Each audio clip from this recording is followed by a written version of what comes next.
दोस्तों, आप सभी के लिए इकरा साइकोलॉजी एजुकेशनल चैनल एक महत्वपूर्ण टॉपिक को लाया है, जो कि आज हम लोग पढ़ने जा रहे हैं असामान्य मनोविज्ञान से संबंधित बाध्यता को जानने की कोशिश। आप शुरू करते हैं कि कंपल्सन आखिर है क्या।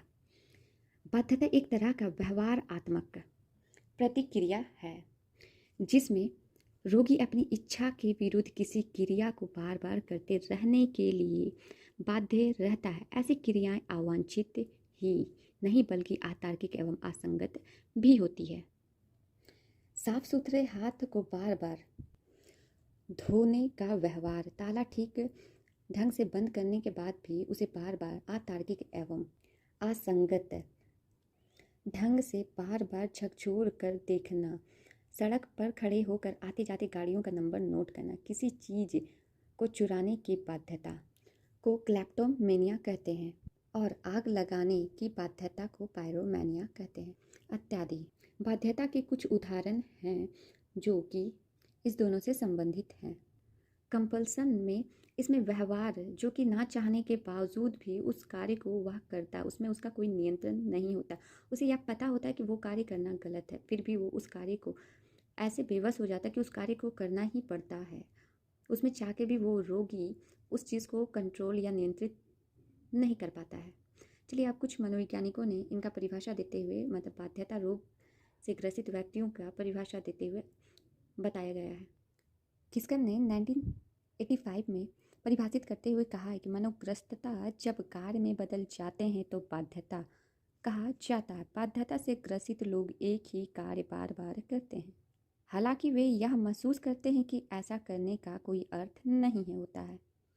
एक और मनोवैज्ञानिक ने परिभाषित करते हुए कहा है कि डेविसन एंड नील 1996 में इन्होंने कहा है, बाध्यता एक आवृत्ति व्यवहार है जिससे व्यक्ति अपनी व्यथा को कम करने के लिए तथा कुछ संकट या विपरीत को रोकने के ख्याल से करने के लिए बाध्य अनुभव करता है। ये किसने कहा? तो ये डेविस एंड नील ने कहा 1996 में। इन्होंने परिभाषा देते हुए कहा है बाध्यता की परिभाषा और विश्लेषण को।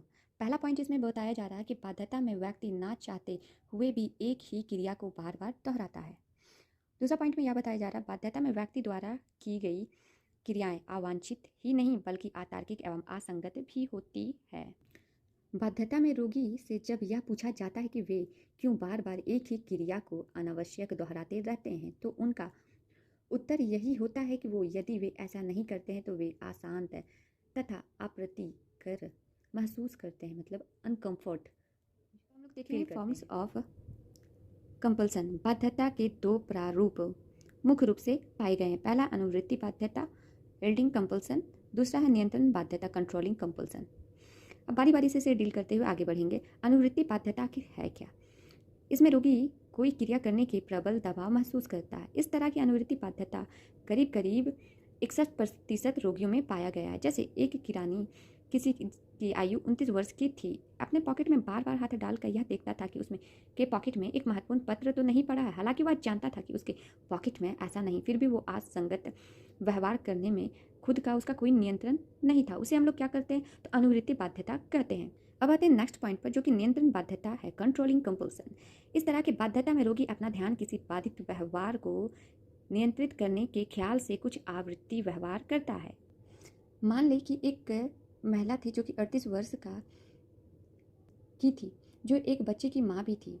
उसके वयस्क अवस्था जिंदगी में संपर्क विकार की चिंता बार बार सताने लगी। करीब करीब एक दिन में हजारों बार उसके मन में यह विचार उत्पन्न होता था कि वह जीवाणु या रोगाणु से ग्रसित हो जाएगी। जैसे उनके मन में यह विचार उत्पन्न होता था कि वह या उसके बच्चे जीवाणु से ग्रसित हो जाएंगे, तो वह उसे रोक नहीं पाती थी और वह हजारों बार इसे बार बार सोचती जाती थी।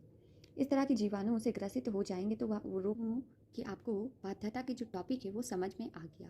बहुत अच्छा इंटरेस्टिंग टॉपिक है, ये जानने की ज़रूरत है हमें, क्योंकि कभी कभी ज़िंदगी में ऐसी ऐसी परिस्थितियाँ उत्पन्न हो जाती है, भले हमारे घर में ना हो, लेकिन अन्यथा कभी ऐसा ज़रूरत पड़ जाए तो उस चीज़ को आप समझ पाए, उस सिचुएशन को डील आउट कर पाए।